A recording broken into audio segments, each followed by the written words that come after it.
Next on Red Apple 21, Profile begins its third year with a look at Fairfax County's newest elementary schools. See how the buildings were transformed from construction sites in the summer to schools ready for hundreds of students on opening day. Profile is next on Red Apple 21.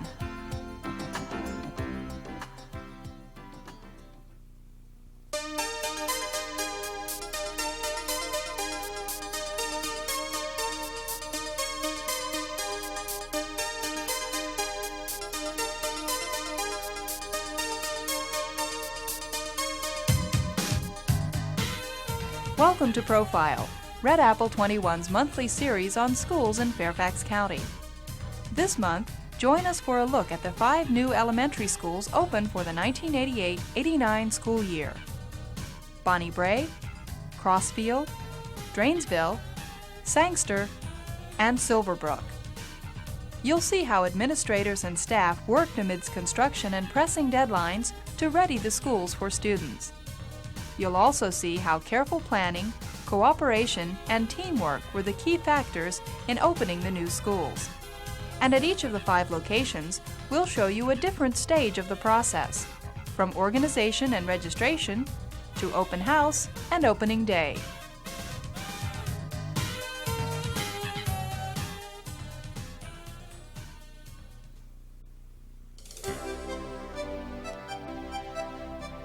At Sangster Elementary School, located on Reservation Drive near South Run Regional Park in Springfield, Principal Doyle Bright has become very familiar with the neighborhood surrounding his school.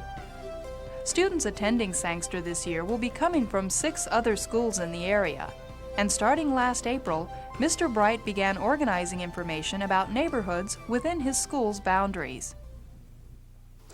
Many of the things that we had to do prior to arriving on the site were dealing with factors so that we would be knowledgeable as to where the children are coming from and be able to answer parents' questions and give them a feeling that we know what's going on and that they can feel comfortable when they come to the school. We will be having 6 schools feed into Sangster, and because of that, the boundary is very large. We're taking in the 6 areas. Bus stops basically remain the same, but the problem is for new people in Sangster School, including myself, being able to be knowledgeable about streets as to names and places and to whether a new family will be coming to Sangster or would be going to one of the other 6 schools.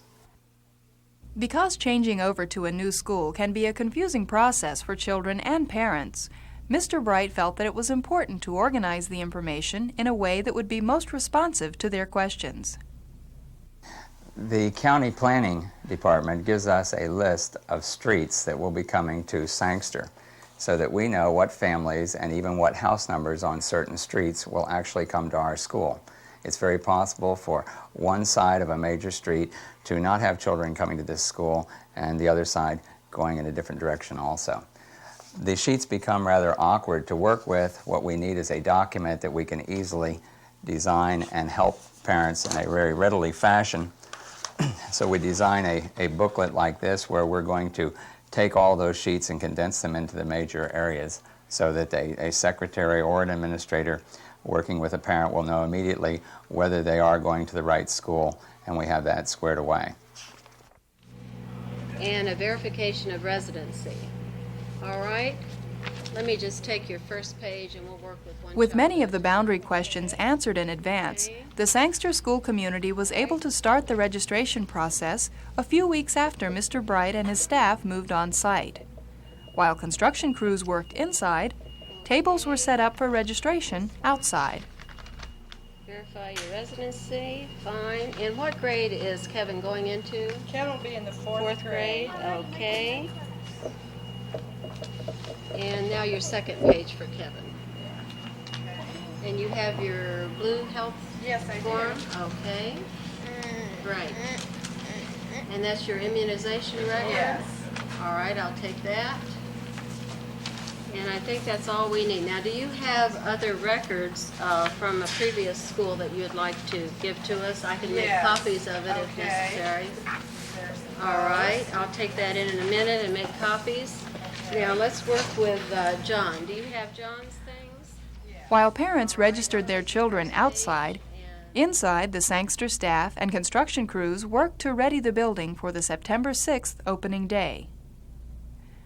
Mr. Bright's success with charts and maps and dealing with boundary questions carried over into the internal organization, as he used school building maps to keep track of things such as multiple item furniture delivery. Mr. Bright also used a building diagram to start us off on a tour of the Sangster facility. This is the interior of the building. It is designed with one main entrance. Remember, there are two floors, a first floor and a second floor. Everyone comes in the main entrance and walks down this large foyer to 4 different learning centers, upstairs and downstairs. The librarian is in the center of the school so that we will use that as an information center for the rest of the building. Cafeteria, gymnasium, kitchen, all are supportive programs to the learning process that goes on in the 4 main learning centers. Sangster Elementary School is one of 3 new schools opening up under this new design, and Mr. Bright is sure that his staff and students will be thrilled with the facility. Although much was left to be done, from our summer taping day until the opening of school, everyone was optimistic, confident, and looking forward to their first day of school. We're trying to be on schedule here, and hopefully we'll make it. Okay. We're thinking positively. Thank you. All right, and we look forward to having your guys with us. We look forward to being here at this school this year. Great.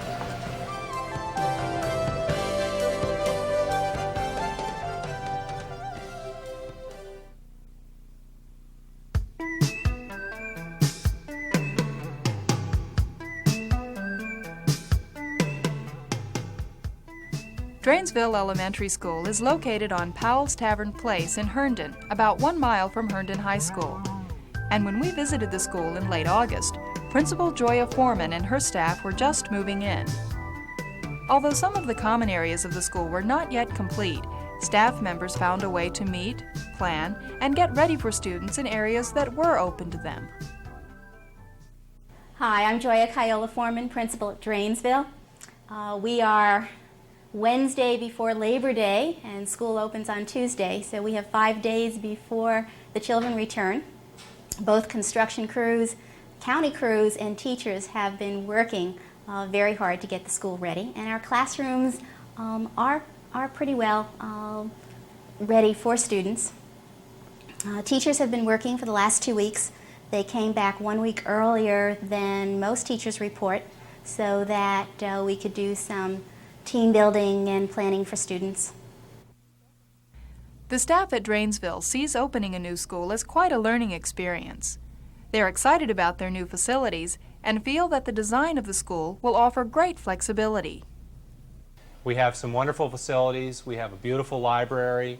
We have a great hall in our entranceway. That's a very dramatic entrance to our school. We have some team meeting areas that are just out the hallway from here where we can meet in large groups with other classrooms or with other grade levels. We have theaters with tiered steps for the children to sit on for presentations.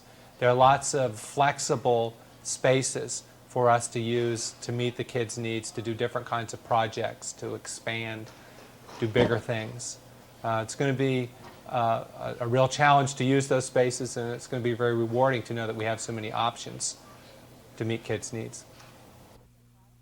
As teachers unpacked and put their classrooms in order, they soon realized that it was just a matter of time until everything came together.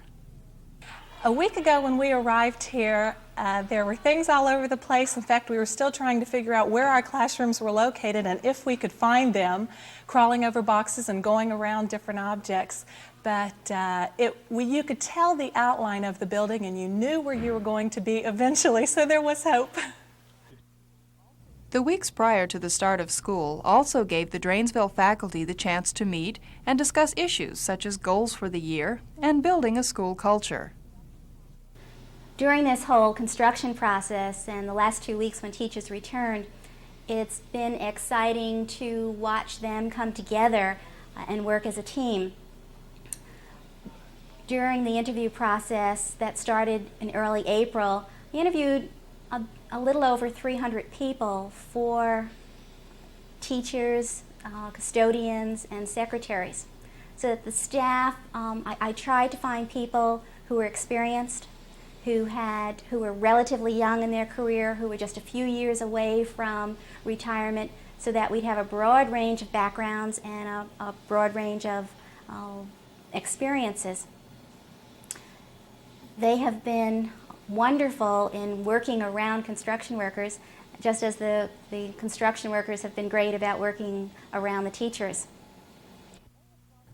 The remaining construction may have caused a few obstacles on opening day, but Ms. Foreman and her staff are prepared to turn the situation around and use it as a learning experience. I think that for the children and for the staff, opening day will be not like any opening day anyone's experienced, because in addition to school personnel, there will be construction workers all around. But we view that as a wonderful experience for children, an opportunity to see the trades at work, to see the before and after of what their school looks like. I think we'll use it as a learning experience. It'll give them some first-hand knowledge about things to write about, things to talk about, and perhaps give them some career experiences for the future.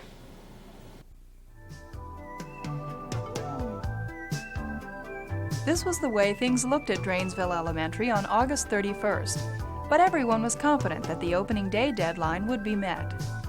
Some offices may have been bare, some floors uncarpeted, but the classrooms were ready, and teachers anxiously awaited the arrival of their students.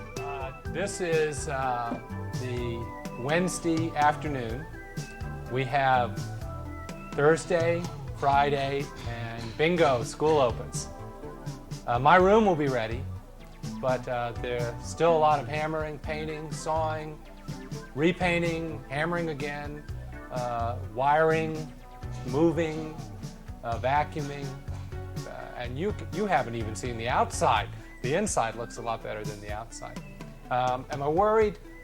Geez, if I'm worried, I'll just stay up all night worrying about it, so I'm not worried. I'm worried. I'm not worried. I'm not going to be worried.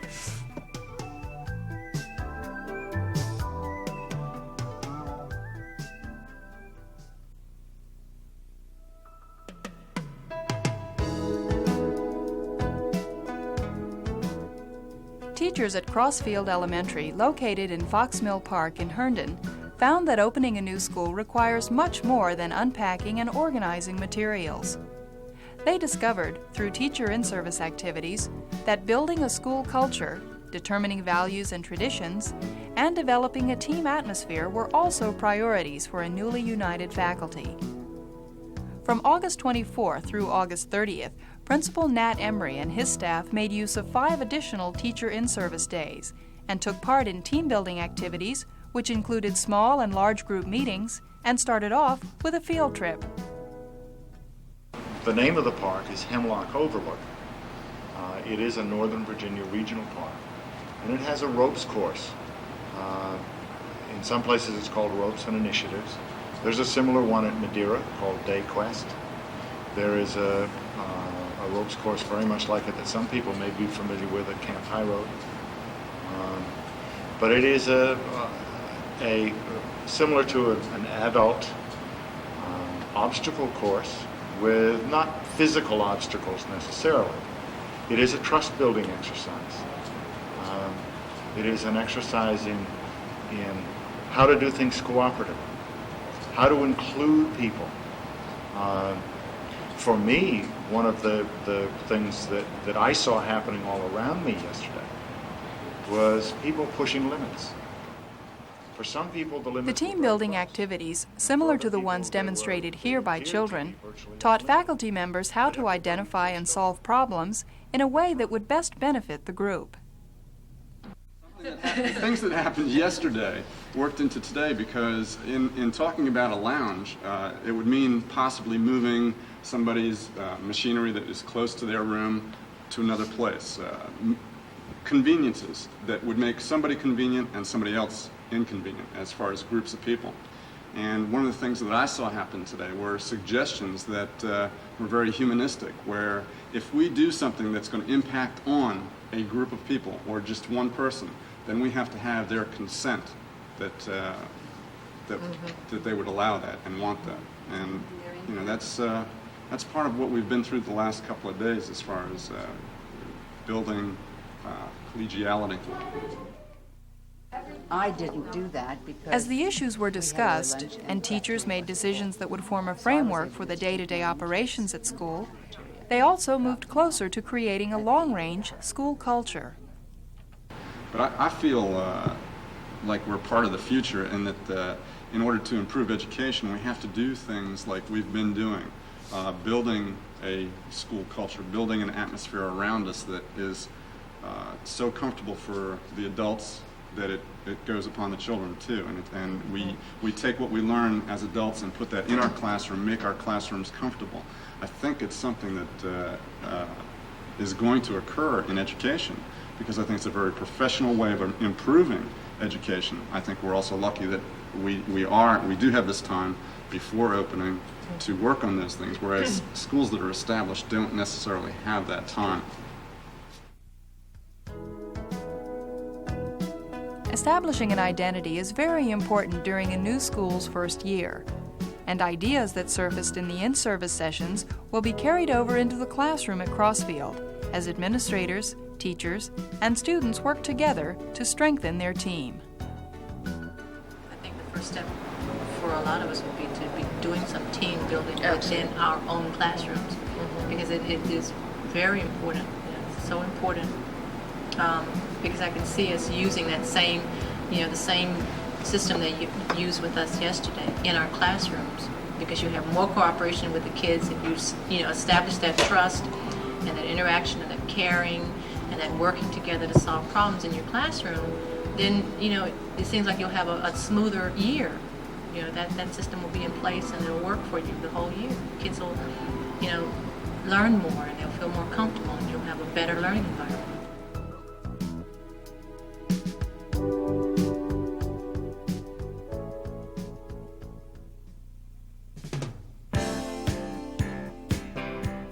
Silverbrook Elementary, located on Cross Point Drive in Fairfax Station, is the one new elementary school opened this year as a replacement school. The students, and many of the faculty members who once called Lorton Elementary home, will spend the new school year in this facility. On September 1st, Principal Yvonne McCall and her staff held an open house to introduce the community to their new school. I'm Yvonne McCall, principal of Silverbrook Elementary School. We're here tonight for our open house. It was wonderful. We had so many parents and students who were here for the first time. In fact, everyone has been waiting with bated breath to see Silverbrook. And we did have that viewing tonight. The nice thing about seeing tonight was to know that people are so anxious to come to a new school, and we were truly excited. Parents, students, even little brothers and sisters gathered outside the school, and when the doors were opened, went on a tour of the building. This is our music room, and there's a large storeroom on that side with lots and lots of musical instruments, and these are soundproof walls. In addition to the tours that we had tonight, which were handled by the staff members, each staff member took about 10 visitors, parents and students, and they took them on individual tours. They went all through the building, which is a wonderful place. In the building, we have things such as a carpeted gym that can hold 2 classes. We have computer room, a math lab. We have individual bathrooms and sinks in the primary wing for students. We have resource rooms, and the beauty of the school, coming from a closed school, every room in this building has a window that you can open and actually have fresh air. That is exciting. The open house was a good way for students and parents to share in the excitement of a new school. As groups filed through the building, they were able to learn more about the facility. Students found their classrooms, and parents learned about the kind of programs that would utilize the school's new features. There's a special place for all little children. I want you to come down and see this. Let's go see this. special place for reading. Mrs. Lessinger gets to read to you while you sit in the reading pit. Did you have one at your other school? Oh, that's nice. No. You get to sit right down here and the librarian gets to read to you. There's a special room over there. The open house was also a time for parents to ask questions about the school, its programs, and operations. This session was especially helpful for parents of kindergarten students. We had a meeting for kindergarten students and parents, and one of the reasons for having them in a meeting tonight, even though it was a tour and set up basically as a tour, is because kindergarten parents and students are special. And we know how it feels to let your child leave for the first time to go to school. So we wanted to relax parents and relieve anxieties by letting them know tonight what they can expect on Tuesday. And I think they left knowing that their children are coming to a place where they're going to be loved and well cared for. The participation of the Silverbrook staff in the open house demonstrated their commitment to making the school a great success in its first year. This commitment to excellence was also demonstrated in teacher in-service programs held earlier in the week. We had a tremendous in-service program.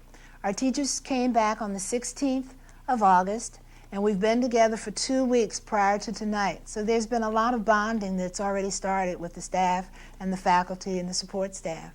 We started out with school culture, which is very big in terms of research, saying that there's certain norms that schools must have in order to operate successfully.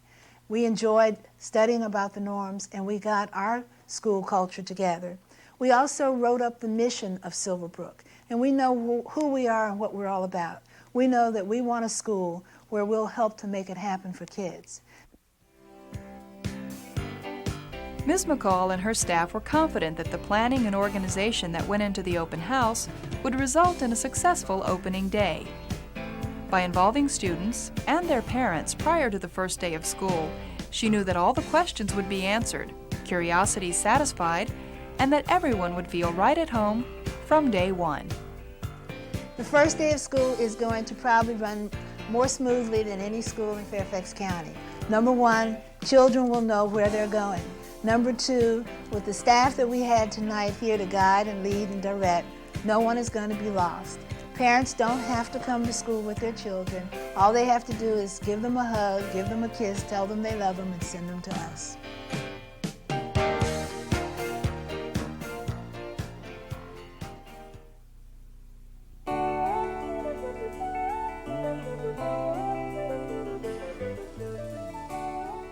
The first day of school is always an exciting time for children. Friends get together after the long summer break. New lunchboxes, backpacks, and special first day outfits are proudly displayed, and moms, dads, brothers, sisters, and other well-wishers accompany students on this momentous day to record the event on film or videotape. At Brae Elementary, located on Sideburn Road near Robinson Secondary School in Fairfax, students were especially excited about opening day at their new school. Brae, which means happy place, certainly lived up to its name, as students and parents fell right into the school routine with a minimum of confusion. And no one could be happier about that than Principal Kay Eckler. Well, good morning. I am Kay Eckler, the principal at Brae School, and we have been working since April to get everything ready for this day. It's been a long time we've been waiting, but there have been lots of people involved. The contractors, the inspectors from the county, and the staff that we added back in April, May, and June have come on board, and we're ready for the children. Thanks to planning and a well-organized orientation program, approximately 750 students reported to school and felt right at home. I was surprised at the lack of confusion, that the kids came in fairly orderly. They all seemed excited. I think because of the open house last week, they knew how to get to their rooms and they had seen where they were. So there seemed to be very little anxiousness or nervousness about the kids. They knew right where they were going. They got off, and the parents seemed a little more concerned than the students. The students took right off and knew where they were going and seemed real pleased about it. And I visited all the rooms this morning, and everybody was in place and everybody was happy. The staff and students are very proud of their new school, and although a few details remained on opening day, classes went on as scheduled. Well, the classrooms may not all be finished right now, but they have some of the most wonderful furniture, desks, chairs, everything brand new. Nothing has been marked on the walls. Everything is clean and fresh. And I think even the kids are kind of in awe and impressed because it's such a nice feeling to walk into something that's that ready and that pretty. The foyer is probably the most impressive part. You walk in and it's a beautiful vaulted ceiling. There's a lot of glass on both ends of it. When you go into the library, again, you have a two-story room with a lot of glass, and it has a overhanging conference room. You can see the library from the second floor looking through some glass.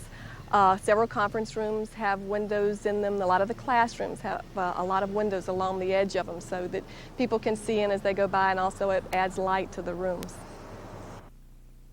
In addition to the new facilities, school administrators are also excited about their new faculty and the opportunity to build a dedicated school team.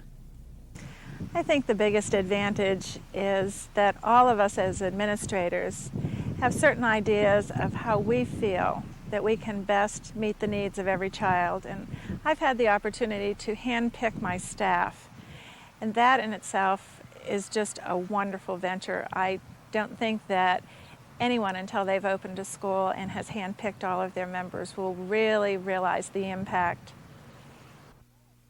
Bonnie Brae is now in the process of establishing school traditions and selecting school colors and a mascot that will tie into their Scottish name.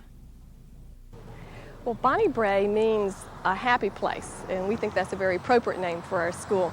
No one has chosen the mascot or the colors yet, but we think that when the colors and all are chosen, that they'll work nicely into plaids, and all the different grade levels can make some plaids, and we can put together in a quilt or a display.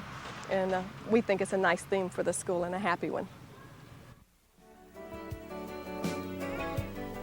As classes settled in for the school year, students and teachers knew that it was just a matter of time until everything was moved in and put away, construction was completed, and people would start to feel like part of the school family. And if opening day was any indication, Brae Elementary should be well on its way by now. I think the biggest challenge, and we're trying to make this happen very soon, is to have our own identity.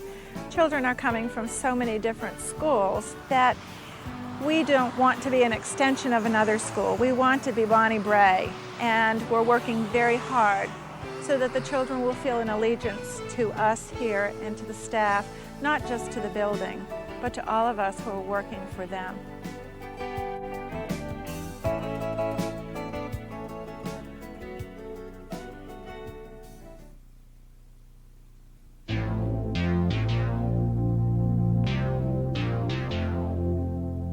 The 1988-89 school year promises to be an exciting one, especially for the administrators, staff, and students of Fairfax County's newest elementary schools.